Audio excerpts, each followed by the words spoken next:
सबसे पहले बात कर लेते हैं नए साल पर कोल्ड वार की। पहाड़ों से आ रही बर्फीली हवाओं की वजह से मैदानी क्षेत्रों में ठंड बढ़ गई है। दिल्ली एनसीआर की बात करें, शीतलहर की वजह से ठिठुरन बढ़ गई है। लोग ठंड से बचने के लिए तमाम इंतजाम कर रहे हैं, उपाय कर रहे हैं। कहीं अलाव का सहारा ले रहे हैं तो कहीं रूम हीटर का इस्तेमाल हो रहा है। 2 जनवरी तक शीतलहर का प्रकोप जारी रहने का अनुमान है। मौसम विभाग ने दिल्ली एनसीआर के लिए आज से 2 दिन का येलो अलर्ट जारी किया है, जिसकी वजह से अब यह अनुमान लगाया जा रहा है कि नए साल की शुरुआत कड़ाके की ठंड के साथ ही होने वाली है। आने वाले दिनों में तापमान में और भी गिरावट देखी जा सकती है। साथ ही कोहरे की संभावना जताई जा रही है। मौसम विज्ञान विभाग ने नए साल में उत्तर भारत में शीतलहर, बारिश और बर्फबारी की संभावना जताई है।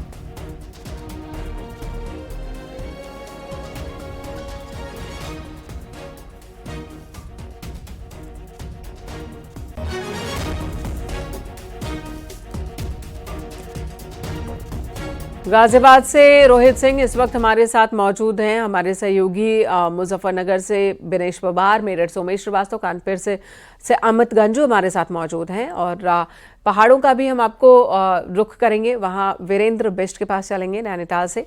लेकिन बारी बारी सबकी बात कर लेते हैं। गाजियाबाद से रोहित सिंह। रोहित, गाजियाबाद की अगर हम बात करें, पूरे दिल्ली एनसीआर में ही इस वक्त शीतलहर का प्रकोप है। नए साल का जश्न भी मनाना है और ऐसे में लोग क्या कह रहे हैं, प्रशासन ने क्या तैयारी की है? बिल्कुल, पहाड़ों से जो ठंडी बर्फीली हवा आ रही है उसका प्रकोप लगातार बढ़ता जा रहा है, जिसकी वजह से शीतलहर भी बढ़ी है।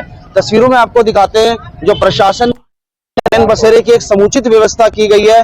और ठंड जैसे जैसे बढ़ी है तो रैन बसेरे की व्यवस्था करने के बाद यहाँ पर अलाव का सहारा भी लिया जा रहा है। जो प्रशासन ने उन्हें यहाँ पर लकड़ी की पूर्णतम व्यवस्था की है और कुछ लोग बैठे भी हैं जो अलाव का सहारा ले रहे हैं। ठंड बढ़ी है एकदम से, क्या कहना चाहेंगे?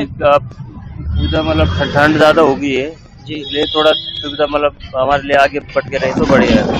बिल्कुल, और भी लोग हैं, उनसे पूछते हैं। अब ठंड बढ़ी है, ठंड का प्रकोप बढ़ा है, अलाव का सहारा लिया जा रहा है, किस तरह की व्यवस्था की जा रही है? व्यवस्था तो अच्छी हो रही है रैन बसेरे में, बढ़िया जी। कुछ है, आग का पूरा साधन दे रखा है।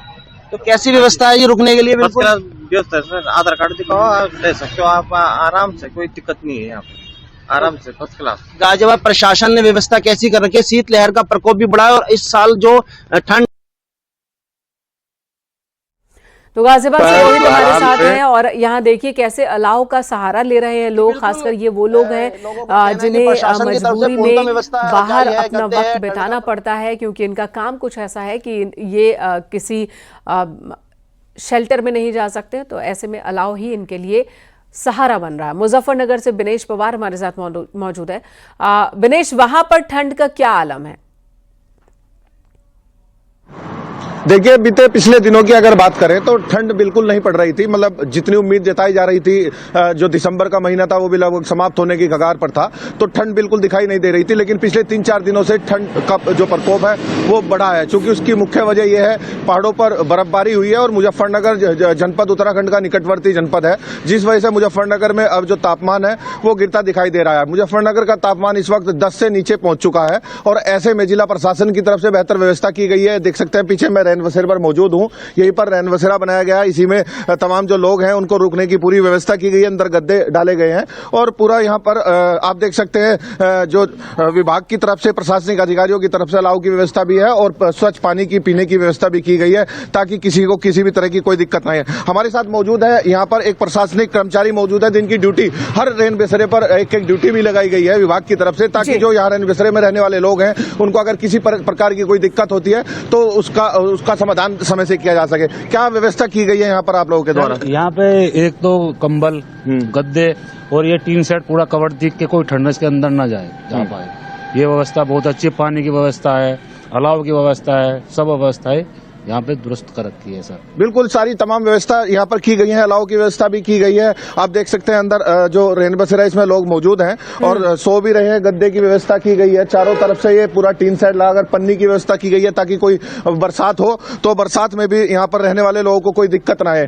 तो निश्चित तौर पर ठंड, अभी जो ठंड का जो प्रकोप है वो आने वाले दिनों में बेहद ज्यादा और बढ़ने की उम्मीद जताई जा रही है, क्योंकि अभी भी 10 से नीचे टेम्परेचर पहुंच चुका है और येलो अलर्ट है अभी अगले 2 दिन के लिए बाकी है और बर्फबारी जी, अगले 2-3 दिन के लिए येलो अलर्ट है और आगे भी और टेम्परेचर गिर सकता है और ऐसे में जाहिर सी बात है जो लोग सड़कों पर रह रहे हैं उनके लिए प्रशासन की ओर से ये तमाम इंतजाम किए गए हैं जो जरूरी भी है। मेरठ से उमेश हमारे साथ मौजूद हैं।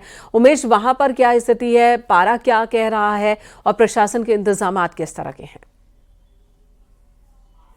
जी हाँ, देखिए उत्तर प्रदेश में कोल्ड वॉर चल रही है। पश्चिमी उत्तर प्रदेश में ठिठुरन लगातार बढ़ती जा रही है। 27 और 28 को बारिश हुई थी, उसके बाद ठिठुरन और बढ़ गई है। न्यूज 18 की टीम इस वक्त एक रैन बसेरे में मौजूद है और कैसे इंतजाम किए गए हैं आप इन तस्वीरों में देखिए कि किस तरह से यहाँ पर रजाई भी मौजूद है, गद्दे भी मौजूद हैं और लोग यहाँ आराम करते हुए नजर आ रहे हैं। आप इन तस्वीरों में देख सकते हैं कि कैसे इंतजाम किए गए हैं। इस रैन बसेरे में गीजर की भी व्यवस्था की गई है, यानी जो लोग भी यहाँ पर रुकने के लिए आ रहे हैं उनके लिए गर्म पानी का भी इंतजाम किया गया है। बेहद ही आदर्श रैन बसेरा है और ये लोग लगातार धन्यवाद देते हुए नजर आते हैं शासन को, प्रशासन को। हम कुछ लोगों से बात कर लेते हैं और जानते हैं कि कैसे इंतजामात हैं। दादा, आप ये बताइए कि कैसे इंतजामात हैं रैन बसेरे में? कोई दिक्कत तो आप लोगों को नहीं हो रही है? Nothing sir, any problem. यहाँ सब कुछ बढ़िया है। अच्छा इंतजाम है। यह प्रशासन का और ऊपर से सबके आदेश है कि किसी प्रकार की तंगी ना होनी चाहिए। आप बता रहे थे कि यहाँ गीजर की भी व्यवस्था की गई है? सर, गीजर की व्यवस्था है, लगा हुआ है अंदर। आप देख सकते हैं जाके, प्रॉब्लम नहीं है। नहाने धोने के लिए गर्म पानी की पूरी व्यवस्था है। तो धन्यवाद देते हैं इसके लिए। हाँ, देता हूँ सर, पूरा धन्यवाद देता हूँ सरकार को और प्रशासन को और यहाँ के डीएम को भी जो आप देखभाल करते हैं यहाँ पे। I am agree, absolutely nothing problem. अलाव की भी व्यवस्था रहती है? हाँ, अलाव के साथ दोनों टाइम जलता है। अच्छा, अभी भी बुझा जल गया है। बंद हो गया अब।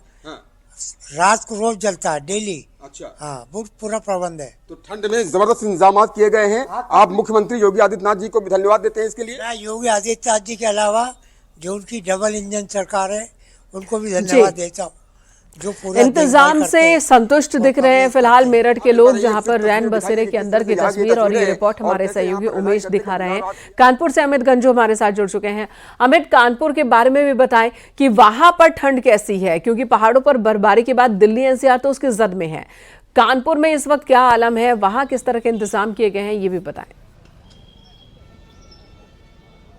देखिए मेनका जी, मैं आपको बताना चाहूँगा कि ठंड का 3D अटैक जारी है। पिछले 48 घंटे में मौसम ने करवट ली है और मौसम के करवट लेने के साथ साथ सूर्यदेव भी लुप्त हो चुके हैं। आप देखिए, मैं अपने कैमरा में से कहूँ, पहले ऊपर का दृश्य दिखाइए। धूप पिछले 24 घंटे से यहाँ नहीं है। ठंड का जो पूरा है 3D अटैक पड़ा है। ठंड, कोहरा और गलन, और इन सब के बीच ठिठुरते लोग और चाय की दुकान पर बैठे पकौड़ियाँ लेते कहीं ना कहीं। देखिए, मेरे सहयोगी ने, किसी ने रैन बसेरा दिखाया, किसी ने अलाव दिखाया। निश्चित तौर पर कानपुर के 60 से ज़्यादा ऐसे चौराहे जहाँ अलाव अभी भी जल रहा है और इन सब के बीच कहीं ना कहीं लोग अपने अपने साधनों से इंतजाम जरूर करते हैं, लेकिन क्योंकि सरकार ने 60 चौराहों पर भी कर चुके हैं। रैन बसेराओं की बात है, 44 ऐसे रैन बसेरा हैं जहाँ लोग रह रहे हैं और ब्लैंकेट्स नहीं लगाएंगे। पहली बार ऐसा है कि पिछले 3 वर्षों में अगर देखा जाए तो 14 तारीख को, नहीं 14 दिसंबर चली गई, उस दिसंबर में ही रैन बसेरा रेडी कर दिए गए थे और लोग रहने का, और एक नोडल ऑफिसर बनाया गया जो जाके देख रहा है। और ऐसे में चाय की चुस्कियां लेने लोग पहुंच रहे हैं, कोई पकौड़ी खाने। देखिए, मिर्चा पड़ा। देखिए, ठंड में अगर इन सब चीज़ों का बड़ा आनंद रहता है, अगर खाया जाए तो ठीक रहता है। हम सर, इधर आइए, ठंड है कि नहीं? हाँ भैया, बहुत ठंड है। कितने दिन से अचानक पड़ी है? हाँ, अचानक कल ही तो पड़ी है। कुछ समोसा चाय लिए हो कि नहीं? बहुत खाया पिया, खा लिया जी। ठीक है, आप देख सकते हैं कि लोग यहाँ बैठे, तो जो चाय पी के आ रहे हैं, कोई कुछ करके। सर ठंड है कि नहीं? ठंड है, बहुत बड़ी ठंड है। मजा आ रहा है? मजा आ रहा है। तो कान वान ढके बैठे हो? नहीं, इसलिए ढके बैठा कि हवा ना लग पाए। हवा ना लगे। देखिए, निश्चित तौर पे एहतियात भी बहुत जरूरी चीज है। लोग अपने, ये देखिए शॉपकीपर भी यहाँ है, अपने कान वान ढक के रखे। ऐसे में ठंड का जो कहर है, और क्योंकि ठंड कहीं ना कहीं बुजुर्गों के लिए सबसे ज्यादा हानिकारक होती है, इसलिए एहतियात बरतना जरूरी है। हालांकि सरकार की जो चीजें हैं, सरकार ने जो अलाव लगाया है, उससे कहीं ना कहीं लोग संतुष्ट। ठंड है बहन जी कि नहीं? हाँ भैया, बहुत सारा भर्ती है। हमारे हस्बैंड अस्पताल भर्ती हड्डी वाले में। हड्डी वाले भर्ती। हाँ, ठंड ऐसे पड़ी, बहुत ज्यादा ठंड पड़ी। चाय लेने आए हम। चाय लेने आएंगे। देखिए, चाय एक ऐसा सहारा है, लेकिन निश्चित तौर पर अलाव सहारा है, क्योंकि उससे शरीर में गर्मी लगती है। चाय की चुस्की के साथ साथ उसके अंदर एक थोड़ा नई ऊर्जा आती है और ऐसे ही दृश्य यहाँ कानपुर में देखने को मिल रहा है। जैसे कि मैंने बिल्कुल पूरा उत्तर भारत ही शीतलहर की चपेट में है। कानपुर में भी ठंड है और जैसा कि हमारे सहयोगी ने बताया कि 24 घंटे का वक्त हो गया है, सूरज ने दर्शन नहीं दिए हैं और आज के दिन भी बादलों वाला दिन ही वहां पर ऐसा अनुमान लगाया गया। बहुत बहुत धन्यवाद आप सभी का। तो ठंड में आप भी इंतजाम करके रहें, जाहिर सी बात है एहतियात ही सबसे ज्यादा जरूरी चीज है। इधर गोरखपुर में हाई टेंशन लाइन की चपेट में आने से 3 लोगों की मौत का सीसीटीवी वीडियो सामने आया है। एम्स थाना क्षेत्र की ये तस्वीर है जहां पर सोनबरसा बाजार में हादसा हुआ है। युवक बाइक से अपनी बेटी और भतीजी को लेकर जा रहा था, तभी बिजली का तार टूटा और उसके ऊपर गिर गया। तीनों की ही जलकर मौत हो गई। दर्दनाक यह हादसा और एक बहुत बड़ी लापरवाही। आखिर बिजली का तार गिरा कैसे? जरूर या तो वो तार खराब होगा, जर्जर होगा, या फिर कहीं कनेक्शन में खराबी हुई होगी जिसकी वजह से ये बिजली का तार गिरा। और ऐसे में ये एक बहुत बड़ी लापरवाही का मामला है बिजली विभाग की ओर से। इस हादसे में 3 लोगों की मौत हो गई है। एक युवक, उसकी बेटी और भतीजी, तीनों की ही मौत हो गई जो बाइक से जा रहे थे।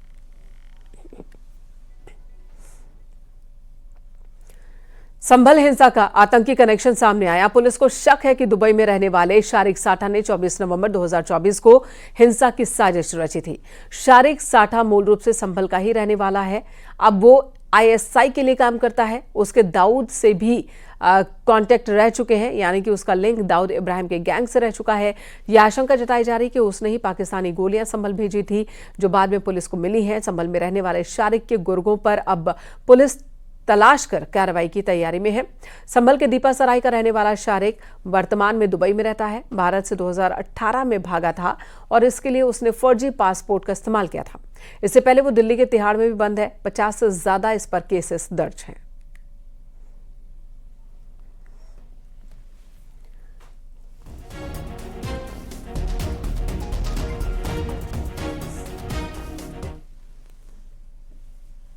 इधर नोएडा पुलिस ने एक फर्जी कॉल सेंटर का खुलासा किया जहां 12वीं पास गैंगस्टर रिहान अपने 3 साथियों के साथ मिलकर बेरोजगारों को नौकरी और लाइफ टाइम मेंबरशिप का झांसा देकर ठगी करता था। गिरोह ने 1 महीने के अंदर ही 100 से ज्यादा लोगों को ठगा था। ये गैंग sign.com पर आवेदन करने वालों से सदस्यता के नाम पर 1,900 रुपए लेते थे और इसके बाद बाकायदा 25,000 बेरोजगारों का डेटा करीब 1 लाख रुपए में खरीदा था। पुलिस ने मौके से एक laptop, 6 monitor, CPU, keyboard, mobile phone और राउटर जब्त किया है। थाना सेक्टर 63 पुलिस ने ये कार्रवाई की।